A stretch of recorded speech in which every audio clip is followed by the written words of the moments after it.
back to the Jabir Show. I'm Kenzie Felt, and today we have Coach Whitaker here with us.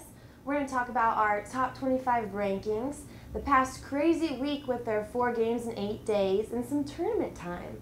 Welcome back, Coach. How are you? Thank you. I'm doing well, thanks. I know I had you on the show a few weeks ago, so I'm glad to have you back. Thank you. It's good to be here. Great, great. So I was wondering, we had that crazy NBA schedule. Coach Jabir was talking about it. 4 games in 8 days. You went out, first game was February 12th with Rhode Island, and you said you got stuck there. Can you tell us a little bit about that game? Well, the game itself, we were able, we didn't probably play as well as we could have, but Rhode Island's always a really tough place to play.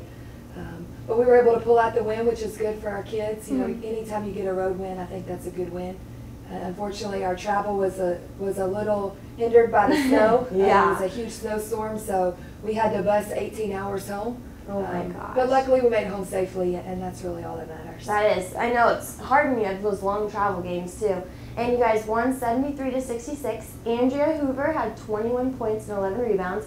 How'd she play for you guys? She's a very key player for us. So. Yes, she is. Hoover, she's really come along the past few games and stepped up and kind of put us on her back. It's nice to see the old Hoover back. She was hurt a little bit and kind of injured that knee some, but she's been back. Past 4 games, she's played extremely well. And so then the next game we had was February 15th, 3 short days later, and we played Richmond at home, and we won 69-58. Do you remember some highlights from that game? I don't. Gosh, it seems like that was forever ago. I know. But Richmond's such a good team. They run really good offense, and he's a really good coach. I know Coach Jabir has a lot of respect for him. And anytime we play Richmond, we know it's going to be a fight. And I was proud of our kids, the way we responded, and being at home is always good. We love having our fans behind us, and just to pull out the win against a good Richmond team that's always very fundamentally solid is good. We had 1,900 fans there, which is always so cool. And one of our top stats in the A10 is having the best home fans. So you agree with that, I'm guessing, right? Yeah. 1,900 fans, that's quite a lot. And that was our breast cancer awareness game. So was that cool? Were a lot of people wearing pink? It was really neat. They did a lot of promotions.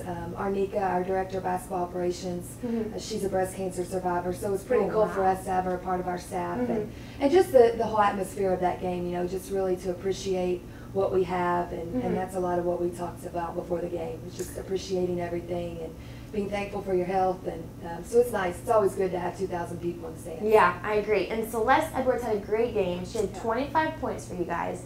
That's her career high. She stepped up a lot since Kelly Oster has been hurt. Can you tell us a little about her play for you guys? Celeste has really stepped up, and it's something that we needed, and that's why she's here. We told her that she's a freshman, but really she's not a freshman anymore.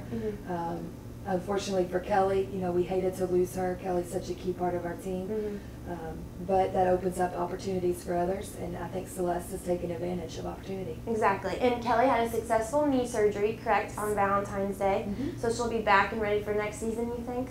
Yeah, she will be. She's already doing rehab. Seems to be doing well. I've talked to her pretty much every day, and she's recovering and feeling better now. So hopefully we'll have her back for the game. She'll be able to be at the game Saturday. I know we missed her on the road. Oh, I'm sure. And so then your next game, 2 days later, was February 17th, and it was a makeup game with St. Louis, and you guys won 90-74. Andrea had a career high of 29 points, and you came back from a tough halftime deficit. So how did that? It sounded exciting. How was it? Yeah, we were down 2 at halftime, and Hoover just she took over, and she was attacking the basket. She was being really aggressive. I remember that game. We shot a lot of free throws. Really got to the foul line, which is something we emphasize. We want to get points in the paint. And Hoover she played tremendous. I think when she hit the 3-point play, or the 4-point play, when she hit the 3-pointer and got fouled, that was kind of icing on the cake for us. That's exciting. And she played really well. She had 20 of her points in the second half, so she was very important for us that game. Yes, she was. And so what exactly do you coaches say to them in the locker room, especially when you're down at half to a really good team? What did you do to pump them up? Well, honestly, we didn't do much. We didn't have to. I think they had an eye-opener. They were kind of realizing, okay, we've got to pick it up. And Coach Jabir, I know he probably wanted to yell, but he held his composure and stayed really positive with them. And that's what he's tried to do all year. Is just really stay positive. We've got a young team.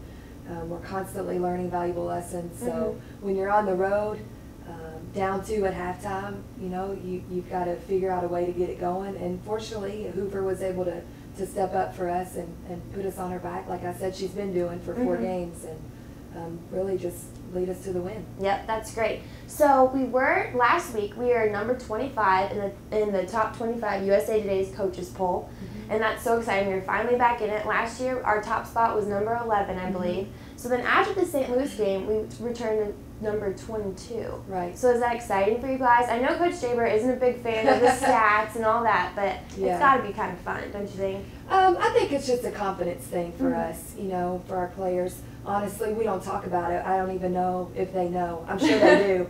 I don't pay much attention to it either, and we don't really talk about it a lot with the kids because we just want them to play every game and prepare the same way, and no matter who we're playing, no matter what the ranking is, and just really to stay focused. We know we've got 3 games left, and we really have to, you know, kind of keep our minds right and stay focused and continue on the path that we're on right now. Exactly. We have 3 games left, correct? And our next one is home versus St. Joseph's this weekend. They're a great team. Yes. Sunday, February 23rd. So what are you guys expecting for this? It's an ESPNU nationally televised game. That's got to be pretty fun to be on TV, I think. So what are you expecting? It is fun. You know, anytime we get on ESPN, it's a good thing, not just for women's basketball, but for Dayton, for the university. And I think that publicity always helps. Our kids tend to get a little bit more excited. Plus, it's St. Joe's, and they're the only team that's beaten us so far in the league this year. And so I think we have a little bit of payback on the brain. I'm sure. When we went there, you know, no excuses. We had some rough travel. We were first game without Kelly. Didn't have Amber. So, you know, without 2 key players trying to figure things out, I think we're a different team now. Hopefully we'll be prepared. You know, the coaches, we're going to do our jobs and prepare the same way we always do.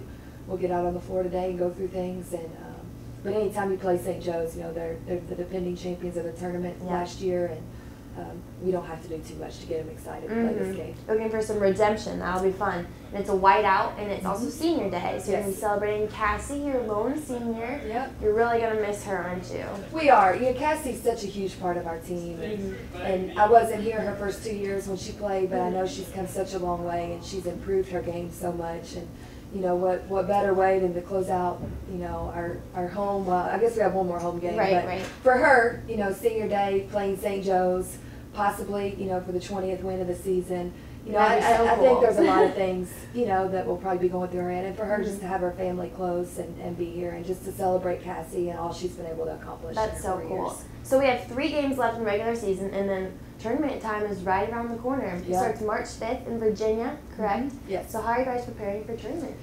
Well, we're not thinking about it yet. You know, we've got 3 games left, and we're trying to just stay focused on those 3 games and reach our first goal, which is regular season champs. And once we do that and we find out who we're going to play in the tournament, then we'll start preparing for that. But right now, you know, we just take it one day at a time, one game at a time. Thanks again, Coach Whitaker, for joining us on the Jim Jabir Show.